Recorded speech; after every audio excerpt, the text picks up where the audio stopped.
আসসালামু আলাইকুম my dear all viewers, চলে আসলাম কুকিং। আজকে মায়োনেজ তৈরি করে দেখাবো। মিক্সিং বল নিলাম, দুটি ডিম নিলাম।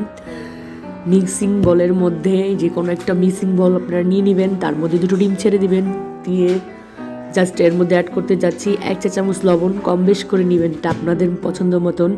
আমি এখানে হোয়াইট পেপার দিচ্ছি 1 চা চামচ, আপনারাও হোয়াইট পেপার ব্ল্যাক পেপার যেটাই হোক দিতে পারেন। 1 চা চামচ চিনি আর 1 চা চামচ সরিষা বাটা, আর দিচ্ছি ভিনেগার, কিন্তু লেমন ইউজ করব না, সেই ক্ষেত্রে আমি ভিনেগারটা 2 চামচ দিয়েছি। তারপর আমি বিটার দিয়ে বিট করে নিচ্ছি। আপনারা এই বিটার দিয়ে বিট করতে পারেন বা ব্লাইন্ডিং করে নিতে পারেন ব্লাইন্ডার মেশিন দিয়ে। তো দেখতে পাচ্ছেন বিট করার সময় আমি সয়াবিন তেল অ্যাড করব পিওর। আমি এই মায়োনেজ তৈরি করতে 1 কাপ পরিমাণের তেল ইউজ করব। বেটার হয় হচ্ছে আপনার ইলেকট্রিক বিটার কিংবা ব্লেন্ডার, আর হ্যাঁ হ্যান্ডেও করা যায়, বাট অনেক কষ্ট হয় আর একটু খাটনি বেশি হয়। তো দেখতে পাচ্ছেন মাঝখানে আমি শুধু তেল দিয়ে নিব, তেলটা ব্যবহার করে আবার বিটার দিয়ে বিট করে নিব।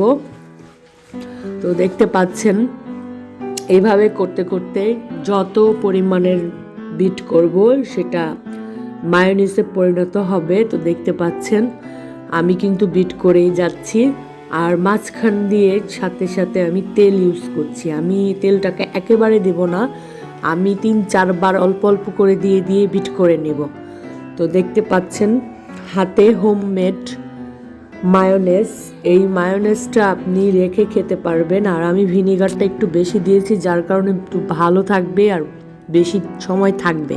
চাইলে আপনারা লেমন ইউজ করতে পারেন যাতে ডিমের গন্ধটা না আসে। তো আমার ভিনেগারের কারণেই ডিমের যে ফ্লেভারটা সেটা আসছে না। তো দেখতে পাচ্ছেন ওয়াও, আমার কিন্তু অলরেডি তৈরি ঘরে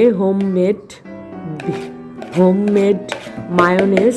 তো দেখতে পাচ্ছেন মায়োনেজ খুব ইয়াম্মি।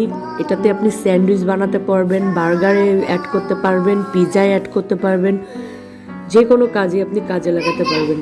ভালো থাকবেন, সুস্থ থাকবেন। ভালো লাগলে আমার চ্যানেলটি লাইক, কমেন্ট, শেয়ার করে যাবেন, সাবস্ক্রাইব করে যাবেন। দেখতে পাচ্ছেন পারফেক্ট হোমমেড মায়োনেজ তৈরি করলাম। তো ভালো লাগলে অবশ্যই কমেন্টে জানাবেন। আসসালামু আলাইকুম, ভালো থাকবেন, সুস্থ থাকবেন।